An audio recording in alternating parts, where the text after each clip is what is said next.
చేయాల్సిన పొరపాటు చేసి, అంటే కొడుకు మాట అనట్లేదు, వాడిని కొట్టే కాడికి కొట్టు, తిట్టే కాడికి తొట్టు, వాడిని చేయాల్సింది చేసి మరలా దేవుడు పాదాలను పట్టుకుంటుంది అంటుంది ఆవిడ. ఏమంటుంది? వాళ్ళింటికాడ ఉంటుంది మరి పాపం దేవుడు.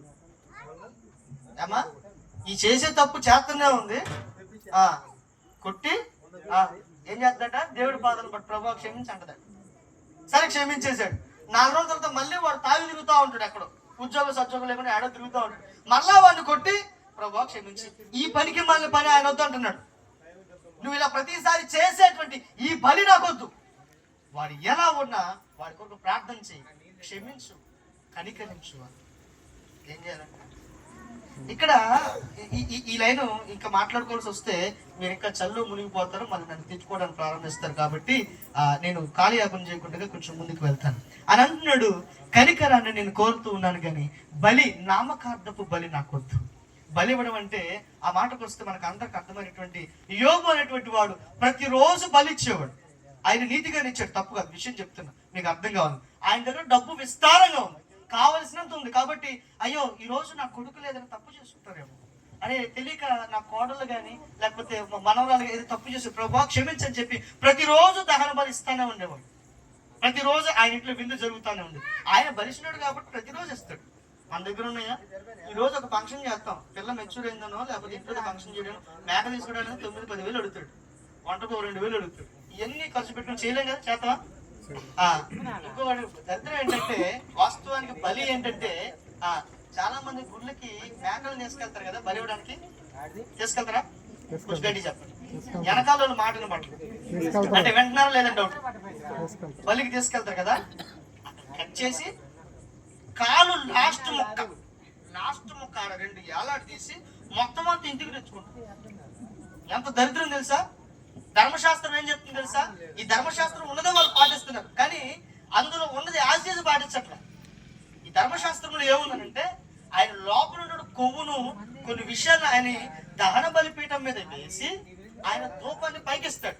ఈ మిగిలిన మొత్తం అక్కడ ఎంతమంది అయితే అంటే అందరుగా యాజకుల పని ఎవరైతే చేస్తున్నారో అది వాళ్ళు తింటారు.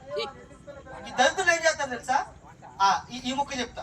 వీళ్ళు తీసుకొచ్చినటువంటి 2 ఒక దాన్ని ఏం చేస్తారంటే, ఇప్పుడు ఒక దాని రక్తాన్ని దీని మీద చల్లి దీని ఇక్కడ కాల్ చేస్తారు కదా, ఈ 2వ దాన్ని లోకానికి వదిలిపెట్టేస్తారు. ఇది పాపముతో నిండినది, వీరు పాపమును బట్టి ఇది పాపాన్ని మూసుకొని తిరుగుతుందని ఒక స్వభావం.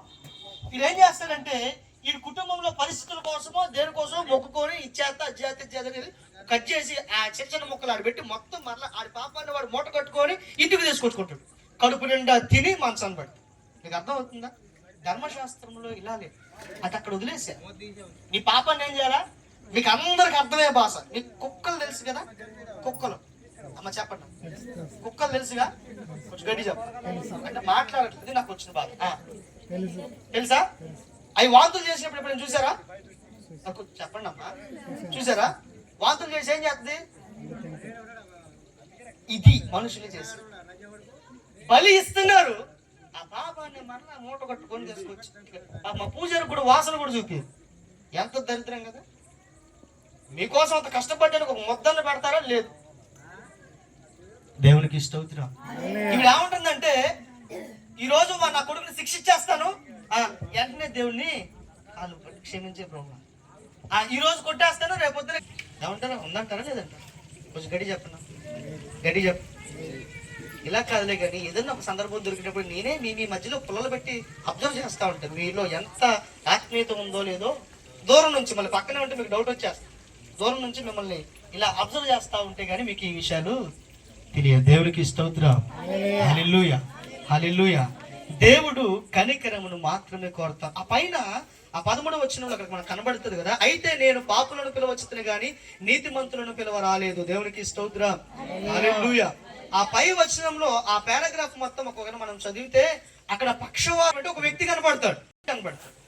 కనబడిన తర్వాత ఆయనను అక్కడ శుద్ధి చేసిన తర్వాత ఆ పరిస్థితుల్లో నుంచి దేవుడు మరి కొంచెం ముందుకు వెళ్ళిన తర్వాత ఆయన మత్తాయి చేపలు సొంకపు వసూలు చేస్తున్నటువంటి ఆయన్ని ఈయన ఏం చేస్తాడంటే, మత్తాయి పిలిచి నాతో పాటు కలిసి ఉండయ్యా అని చెప్తాడు. ఆ మాట దొరుకుతుంది అమ్మ, ఒకసారి చదవండి. అక్కడ 9వ వచనం చూద్దాం. యేసు అక్కడ నుండి వెళ్ళుచు సుంకపు మెట్టునొద్ద కూర్చొని ఉన్న మత్తయ్యను ఒక మనుషుని తీసుకొని నాతో పాటు రమ్మని పిలిచాడంట. దేవునికి స్తోత్రం.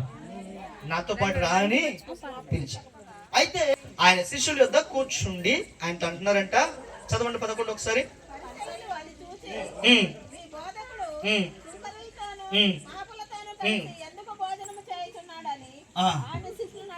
దేవునికి స్తోత్రం. ఏం అడిగారంట?